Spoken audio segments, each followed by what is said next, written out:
નમસ્કાર, કચ્છ ભૂમિ ન્યૂઝમાં આપનું સ્વાગત છે। માંડવી તાલુકા પંચાયતની બાગ બેઠક ઉપરથી વિશ્રામભાઈ બાબુભાઈ સંગારને વિજયી બનાવવા આહવાન કરાયું।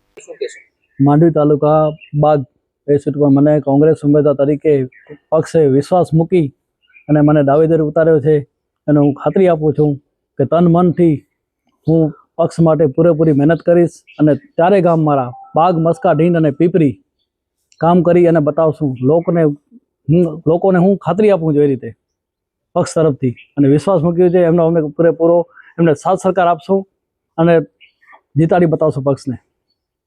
26 તારીખના જ્યારે ચૂંટણી છે ત્યારે શું અપીલ કરશો?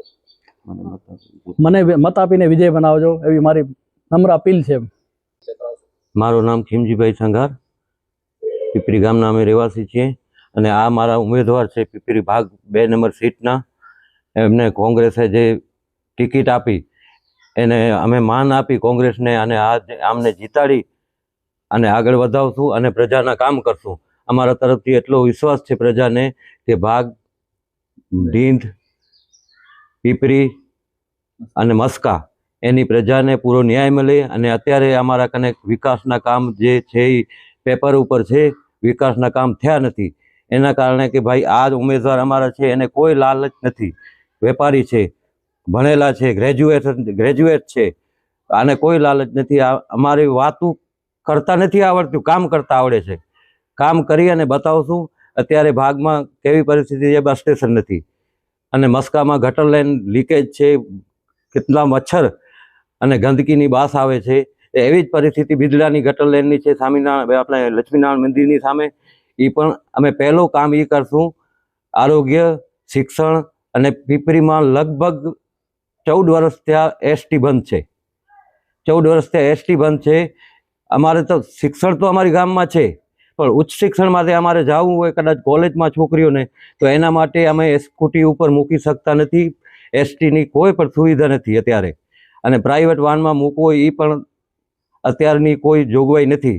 એટલા માટે અમે પહેલાં એસટી ચાલુ કરશું, શિક્ષણમાં પ્રાયોરિટી દઈશું, આરોગ્યમાં પ્રાયોરિટી દઈશું અને અમને જીતાડશે।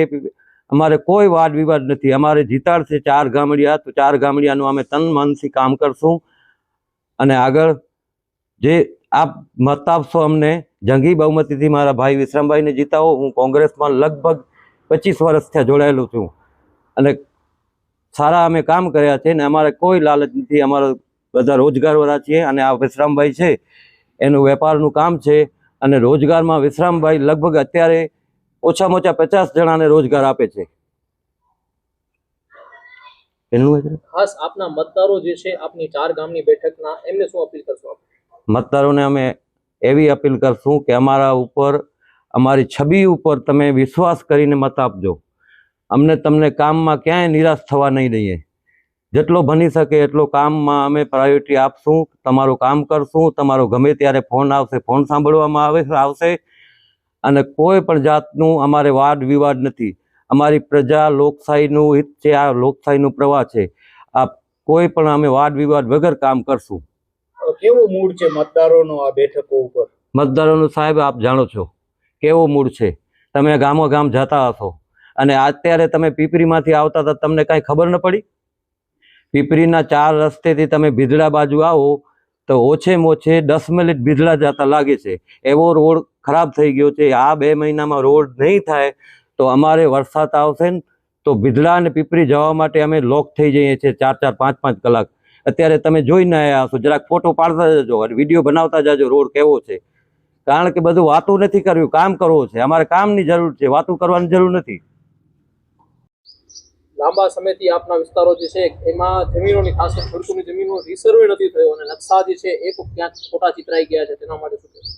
નકશામાં ફેરફાર થઈ ગયો છે, નકશા એકના બીજા ને બીજાના ત્રીજા એવી રીતે થઈ ગયા છે અને તંત્ર કોઈ જવાબદારી લેવા આવતો નથી। એ સુધારી કોણ શકે? તંત્ર સુધારી શકે। અમારે ધક્કા ખાવા પડે માંડવીના, ખેડૂત કોઈ ધક્કો ખાઈ શકે કે ન ખાઈ શકે? આપણે કેને ચૂંટતા હોઈએ જે આપણી સમસ્યાઓ લઈને ત્યાં જતા હોય તંત્રમાં, એવો કોઈ અમારા કને બાંધરી લેવા આજ દિવસ સુધી આવ્યો નથી। જે જાઓ તો જાઓ માંડવીથી જવાબ ના આવે।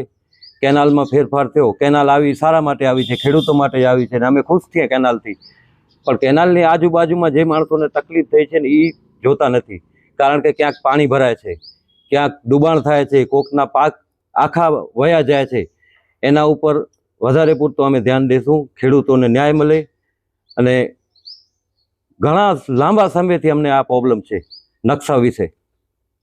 4 ગામડાઓ છે, એમાં ખાસ કરીને પીવાના પાણીનો ખૂબ વિકટ પ્રશ્ન છે. દિવસો સુધી પાણી આવતો નથી. એના વિશે શું કહેશો?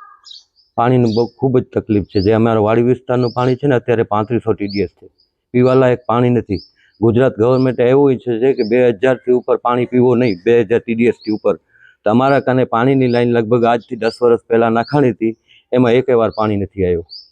કારણ કે અમારે અહીંયા પાણી આવે છે તો બિરલાથી પાણી નર્મદા યોજના આપે છે, તો યોજનામાંથી અઠવાડિયામાં 1 દિવસ પાણી આવે છે. કેવી રીતે ચાલે?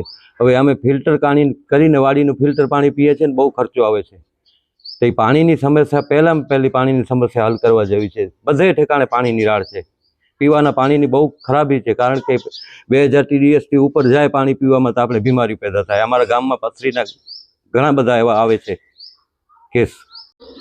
અમારા માધ્યમથી અમે જણાવીએ છીએ કે આ બધી એટલી બધી સમસ્યાઓ છે, એનું એક જ વિકલ્પ છે કે અમારા વિશ્રામભાઈ બાબુભાઈ સંઘાર કોંગ્રેસના પંજા ઉપર એને જીતાડી અને જંગી બહુમતીથી જીતાડીને તાલુકા પંચાયતમાં પહોંચાડો. તો અમે આ 4 ગામડાઓનો પ્રશ્ન છે એના તટસ્થ અમે હલ કરશું. વહેલી તકે પાણીની સુવિધા, શિક્ષણની, બસની આપના મતથી જ થઈ શકશે. બાકી આ શક્ય નથી. વિકાસના દાવા તો ઘણા વર્ષોથી થાય છે પણ થયા નથી. જમીન ઉપર નથી, ઉપર છે.